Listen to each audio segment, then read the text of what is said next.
Ang nag-ambag ng malaki sa pagbagal ng inflation ng housing, water, electricity, gas, and other fuels ay ang mabagal na pagtaas ng presyo ng mga sumusunod.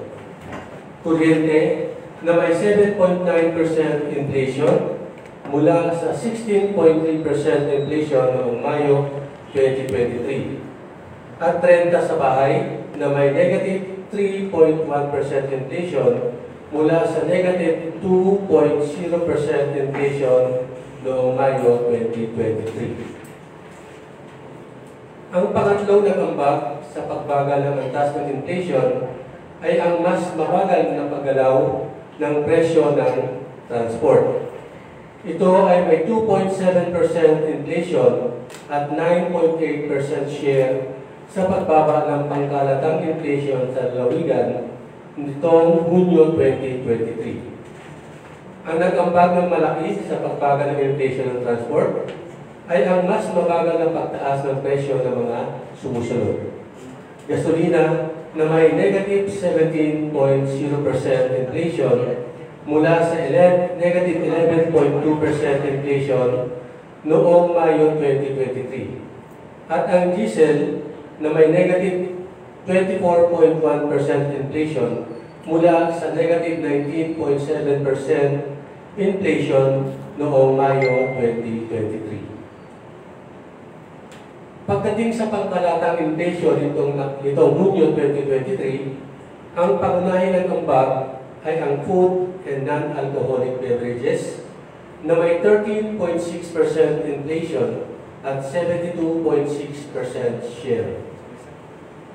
Ang mga pangkat ng pagkain na pangunahing nag-ambag sa inflation ng food and non-alcoholic beverages ay ang mga sumusunod. Fish and other seafood tulad ng tilapia na may 22.3% inflation.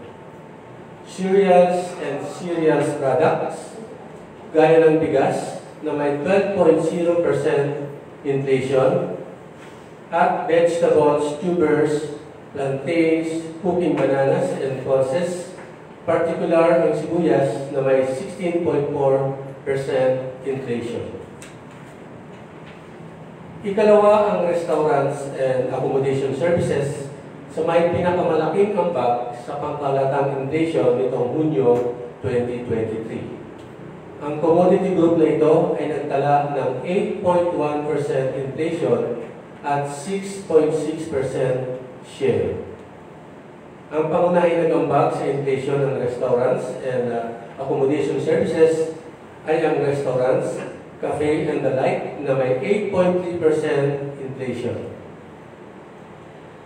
Sa 13 commodity groups, 7 ang nagtala ng pagtaas ng presyo, ngunit sa mas mabagal na ang taas nitong Hunyo 2023. Ito ay ang mga sumusunod.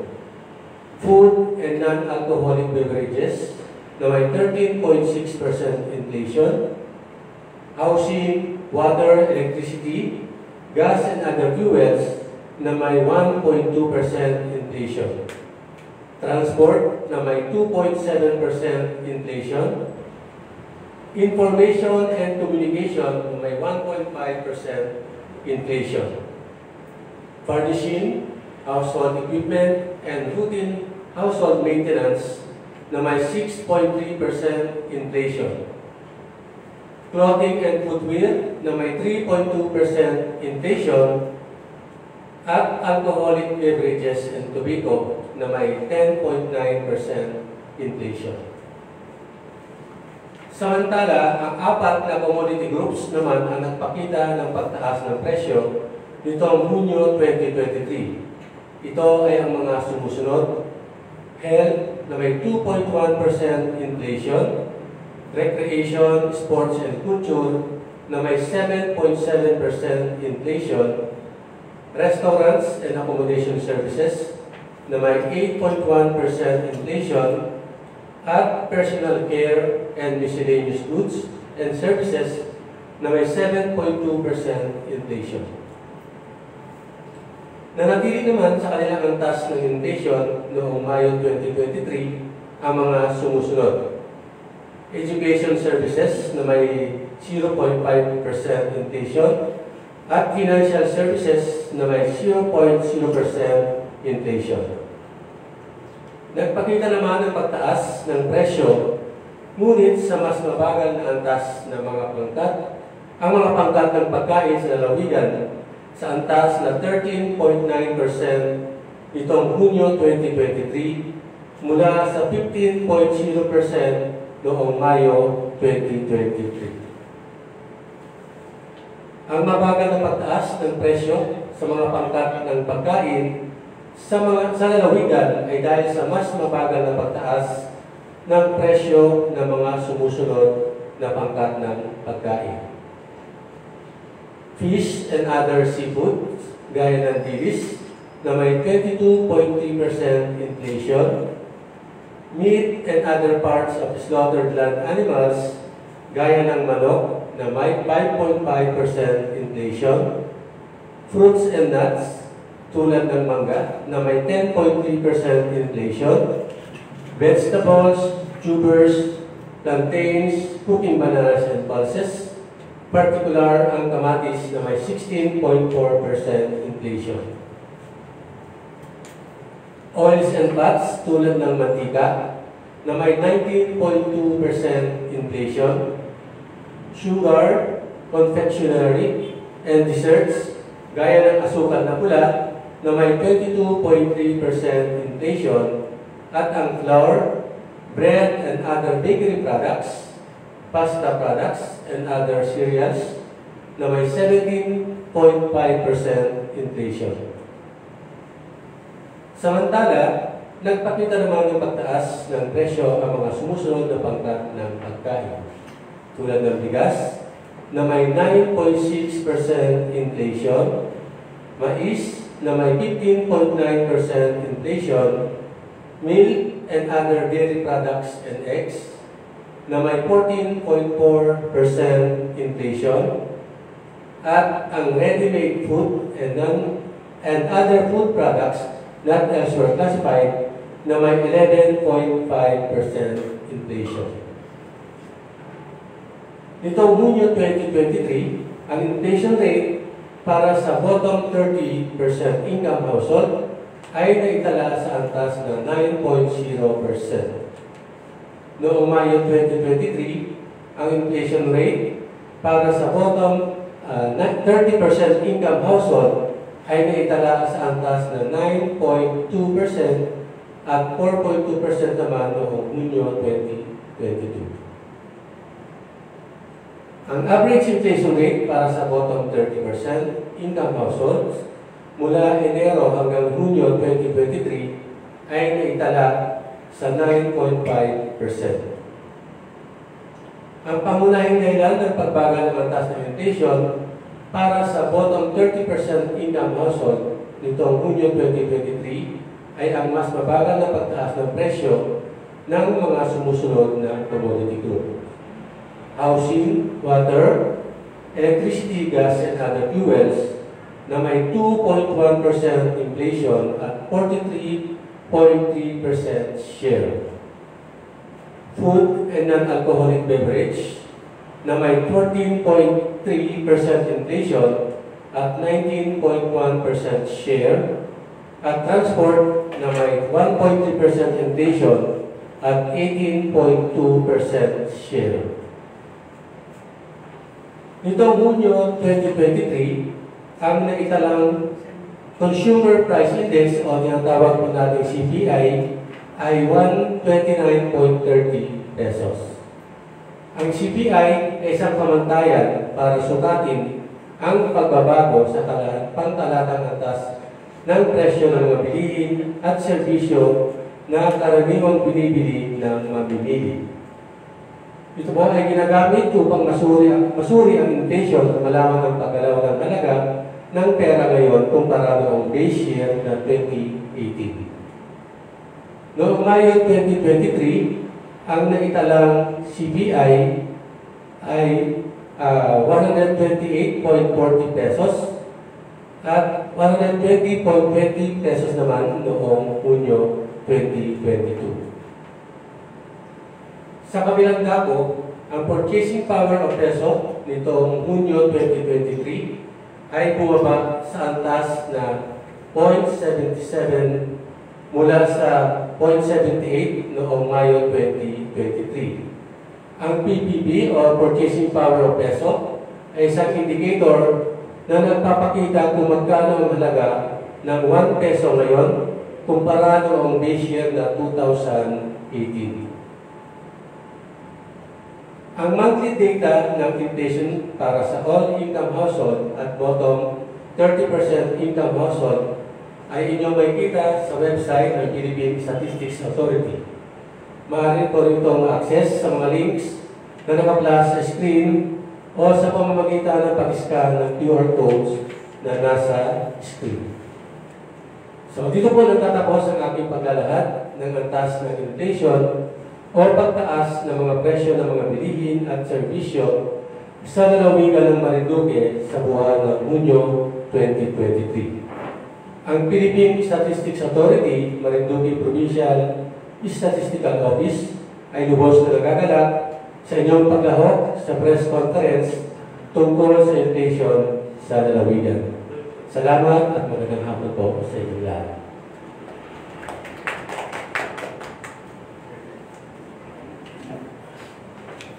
Maraming salamat, SSS Marcene, para sa ulat ng June 2023 invitation. Ngayon, magtutungo po tayo sa ating question and answer segment. Para sa mga nais pong magtanong, maaari pong itaas ang inyong kamay at kapag kayo ay natawag, maaari pong gamitin ang mga mikropono na nasa ating mga lamesa. Hinihikayat din po namin na magbigay ng kanilang katanungan ng ating mga kasama sa Google Meet sa pamamagitan ng pag-iiwan ng kanilang katanungan sa chat box. Gayon din ang ating mga FB viewers, maaari nyo pa i-komento sa comment section ng inyong mga katanungan. For documentation purposes, kindly state your name and agency or office.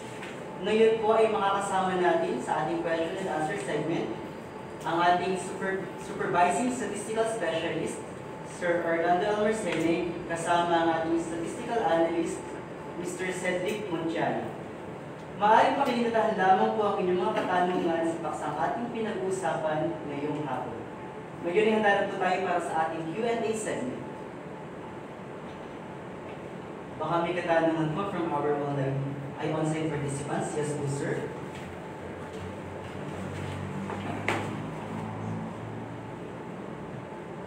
First slide. Magandang hapon po. Emil Labay po ng Provincial Tourism and Cultural Office. Simply put, sa layman's language, ang purchasing power of peso.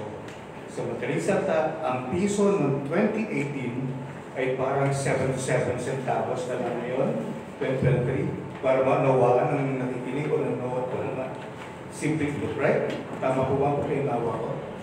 Yes po, yan po sa ngayon po, ang halaga po ng piso noong 2018, ang halaga po ngayon ay 0.78. 77. Thank you. Maraming salamat po, sir. Iba pa pong katanungan from our on-site participants, from our media partners. Po. Lagi naman po kami para similar din ay sir. Yes.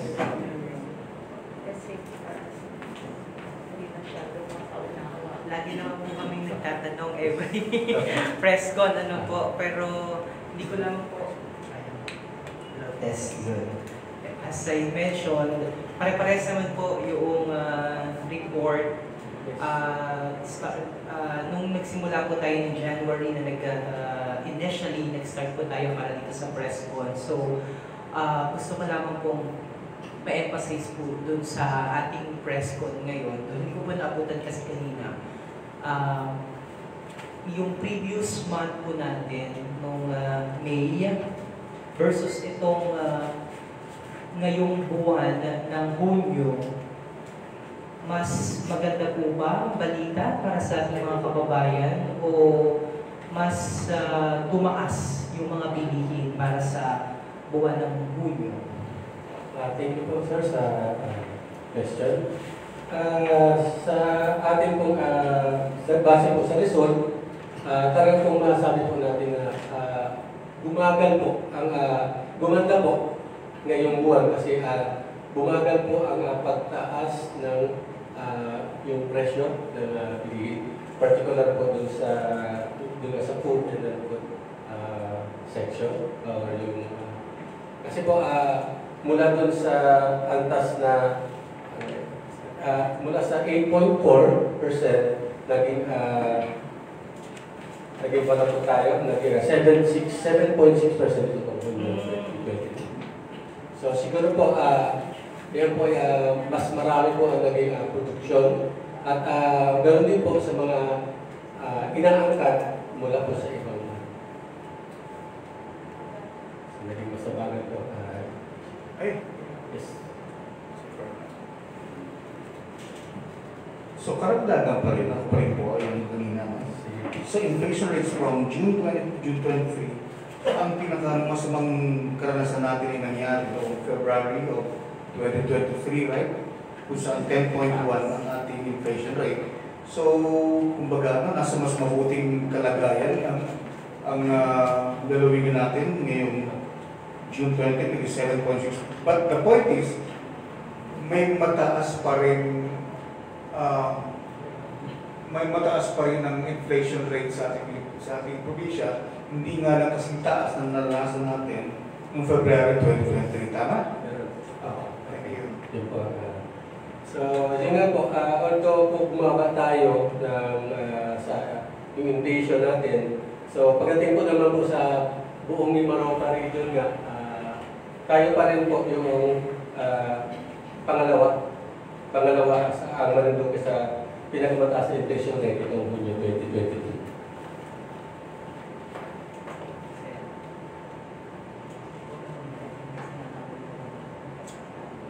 Maraming salamat po.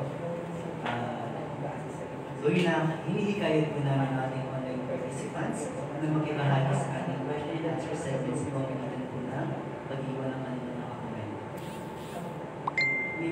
May iba pa po kayong katanungan from our website participants.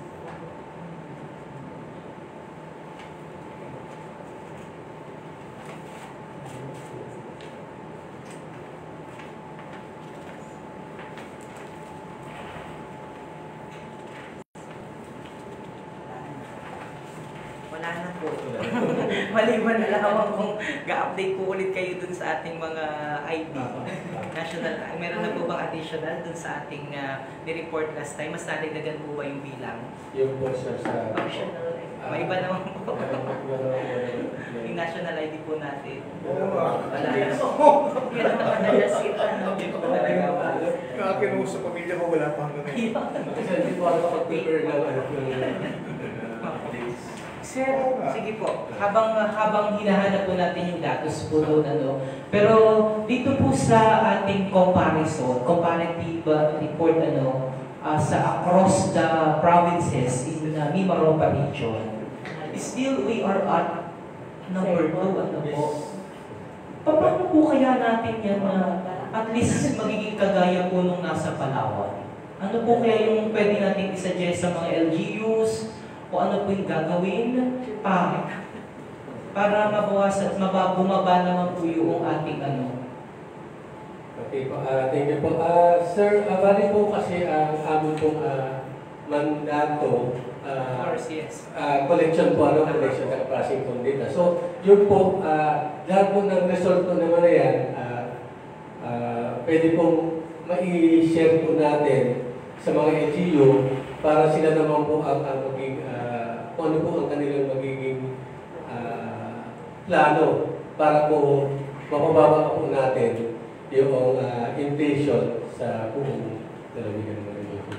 Pero tama po kayo, nabanggit na po natin yun during our parang province-wide na activity before na talagang consolidation po kayo ng mga report. Pero nabanggit din po kasi doon ni RD dati na pwede tayong mag-suggest sa mga LGUs. So, paano, may mga ganun po ba tayong mga initiative para at least ito yung matutupan nila?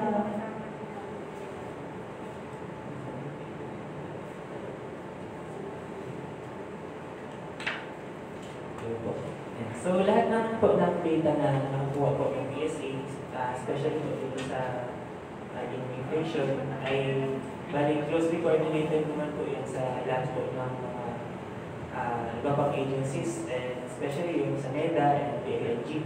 So kung meron po silang nakikita na possible na solutions, ay baga makikita po natin based po sa data din ng PSA. So, although hindi po tayo pwedeng magbigay ng future na forecast, bali based po dun sa magiging plano ng ating mga government agencies o mga LGUs po, ay makikita na lang po natin kung ano yung mga kailangan na tutukan based dun sa yung sa agriculture, mataas po masyado ang inflation. So, yun po yung kailangan dito ka ng ating government. Mr. Moderator, if I may. Yes, sir. So, these are questions of economics, right? So, pwede mo natin sabihin na kung on the local level, on the field, on the ground, kung makapaganda halimbawa ang produksyon ng agrikultura, mapataas ang taas ng produksyon ng produkto, at ng supply and demand relationship, maaari bang mabago ang taas ng pagtaas ng inflation? Mabababa ba siya? So kumbaga kung ang palitan ng komersyo between producers at ang demand ng mga consumers, kung mapapaayos ang picture ng produksyon at ang pagbenta nito sa mga end users, ay maaari bang nasabi natin na gumanda ang picture ng anti-inflation rate, mabababa siya? Or does these things have some has to do with the inflation picture of the province, so to speak? So,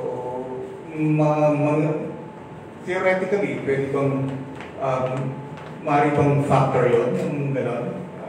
Just asking. Siguro hindi may tulong sa local government down the field, down the line.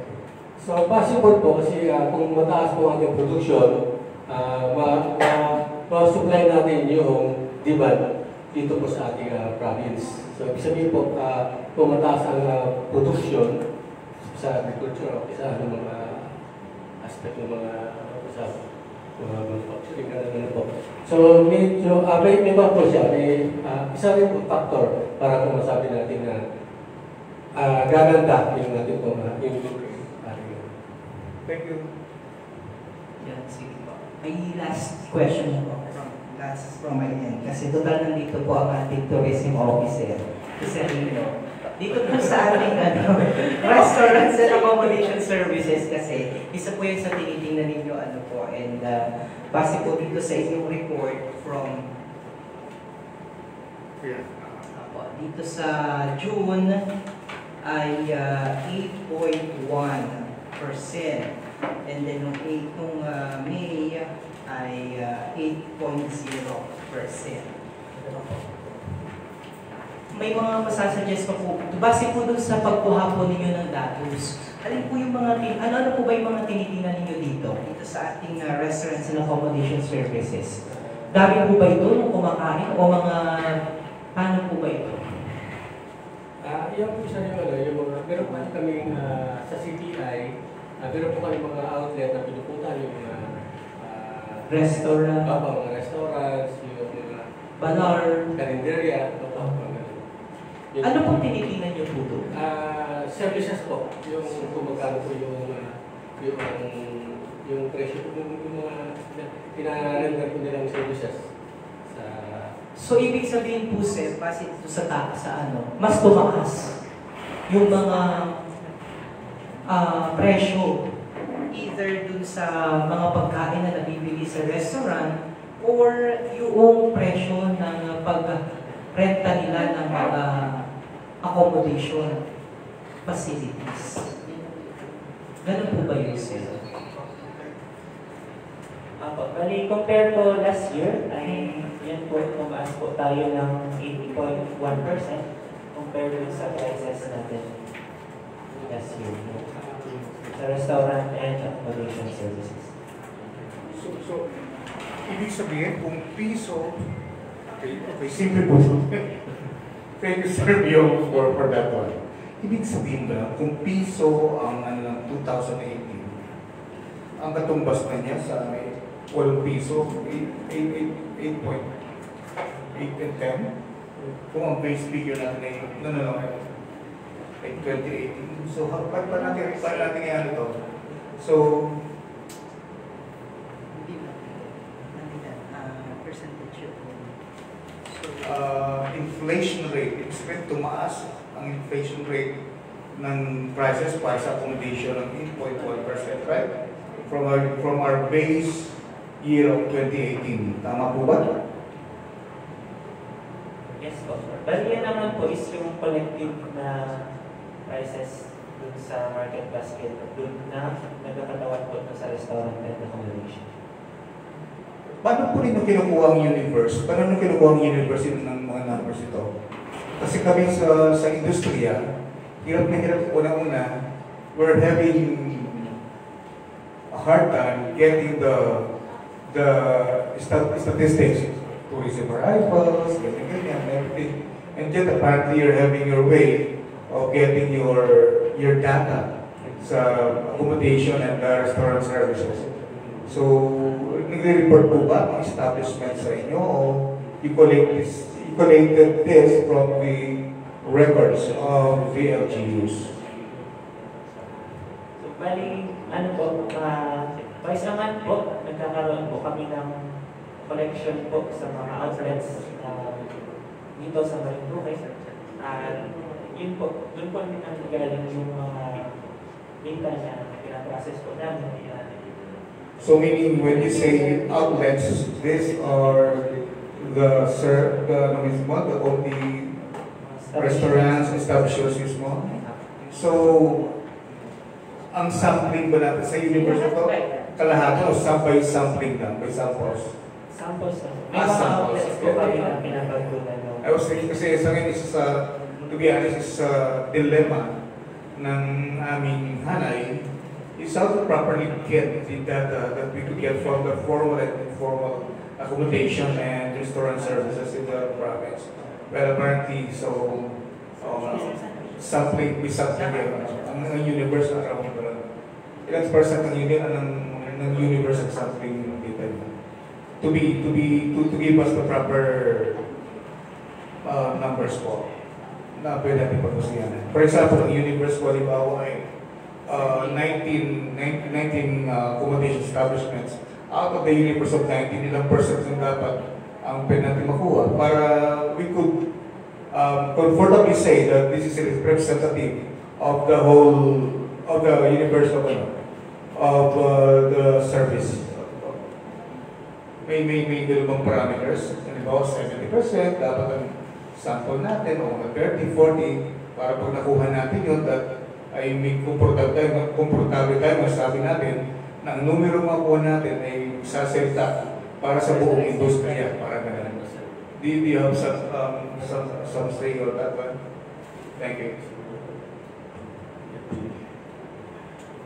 So, bali, confirm po muna namin yung mga numbers na nakikinig po. Pero yun po naman is yung sampling frame po na kinukuha po namin dyan is mare-represent po niya yung inflation dito sa buong mundo.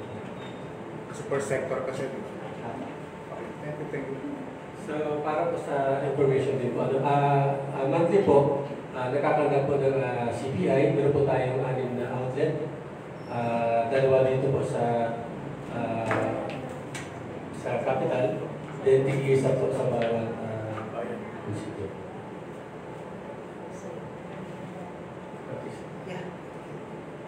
So, sir, ito po yung updates. So, dito pa, meron pa po concern sa okay po, dito po sa step 2 registration, ito po yung target po natin dapat from January to June 2023, 55,980. Then yung actual output po ay 10,945, which is 19.55%. Ano po?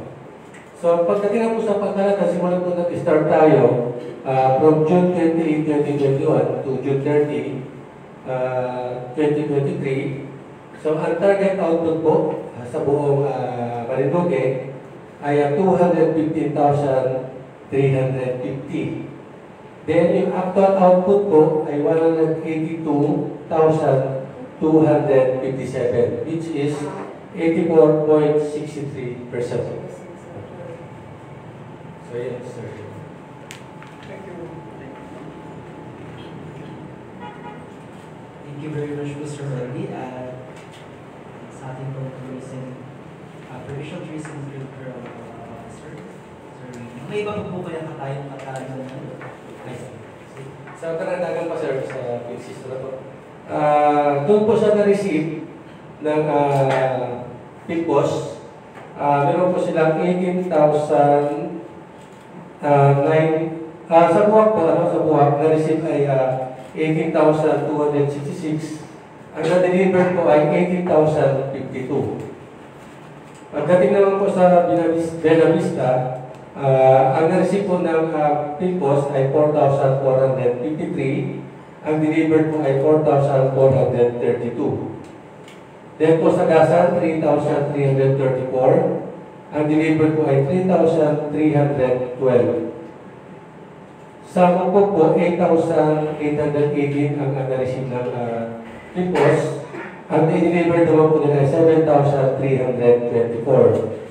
Then for Santa Cruz, 18,772. Ang delivered po ay 6,421. Then for Torrijos, 6,174 ang na-receive ng post office. Then 3,517 po ang na-delivered. So in total po, ang na-receive po ng PIPOS ay 59,817 and ang na-deliver po ay 43,058. Kung lukong po ang 70%, 72% po siya ang na-deliver. Thank you po. Thank you. Thank you very much po sa napaka-informative kalakayan. So kung wala na po tayong iba pang katanungan o mga gustong linawin, we will be ending our question and answer segment. We would like to thank our present media partners for joining us sa paghabol po from MNS, Sir Romeo. For joining us in the June 2023 Invitation Press Conference.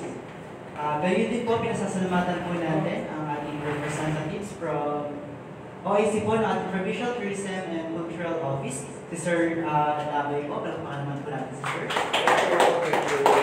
Gayon din po ang representative from our Provincial Social Welfare and Development Office, Ma'am Rowena Tolentino. And of course, our representatives, ang mga kinatuan po ng mga agencies ng Department of Trade and Industry na kasama po natin sa Google Meet. Palakpakan naman po natin.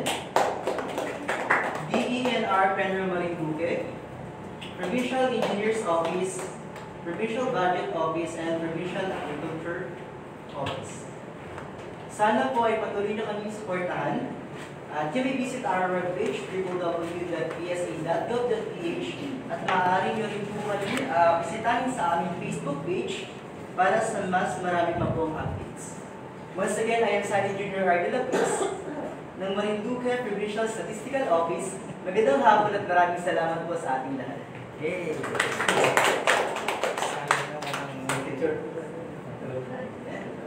So for our online participants po, may request po sana kami